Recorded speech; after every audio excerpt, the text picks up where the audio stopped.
Hello বন্ধুরা, সবাই কেমন আছেন? আজকে আপনাদের সামনে নিয়ে আসলাম পাওয়ার প্ল্যান্ট সম্বন্ধে কিছু কথা। যারা জেনারেটরে কাজ করেন তাদের কাজে লাগবে, যারা জানেন ভালো, আর যারা নতুন আছেন তারা দেখে কিছু অভিজ্ঞতা হবে। তো কন্ট্রোল প্যানেল বোর্ডে চলে আসলাম, এখানে সব কিছু চেক দিলাম, দেখলাম ঠিকঠাক আছে। যদি কোনো ফল্ট অ্যালার্ম থাকে রিসেট করে নেবেন। তো সব কিছু চেক দেওয়ার পরে স্টার্ট করার জন্য চেষ্টা করলাম, রিস্টার্ট দিলাম। এখন কথা হলো, স্টার্ট দেওয়ার পরে একটি অ্যালার্ম আসে। এই অ্যালার্মটি আসার কারণ হলো অতিরিক্ত সেলফ মারার চেষ্টা করলে অ্যালার্মটি আসে।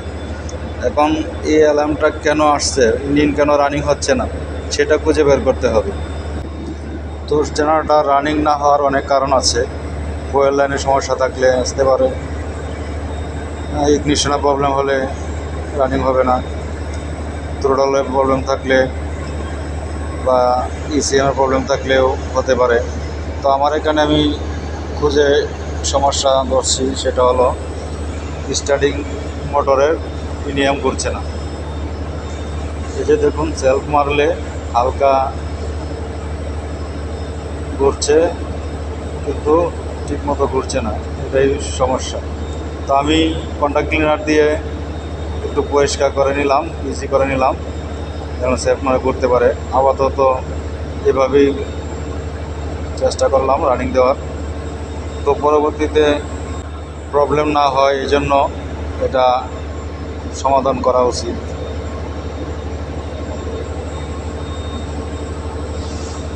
ব্যাটারি কানেকশন, ব্যাটারি ভোল্টেজ সব কিছু চেক দিলাম, ঠিক আছে।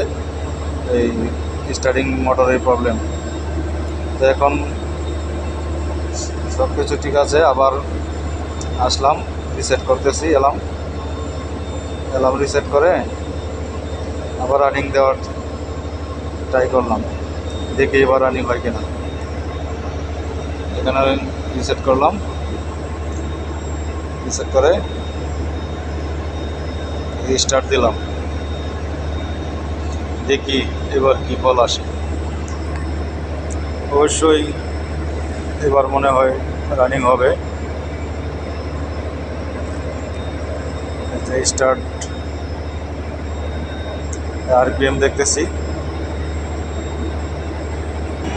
আরপিএম উঠতেছে, আরপিএম উঠতেছে, রানিং হয়ে গেছে এবার। তো বন্ধুরা, অনেক ট্রাই করার পরে সফলতা পেয়েছি, জেনারেটর অবশ্যই রানিং হয়েছে। এখন সিলিন্ডার টেম্পারেচার সব কিছু ঠিক আছে কিনা, jacket water temperature, global temperature, global pressure সব কিছু ঠিক আছে। ওকে, এখানে ভোল্টেজ, এম্পিয়ার সব ঠিক আছে। এখন আপনারা লোড দিতে পারেন। ওকে, সবাই ভালো থাকবেন।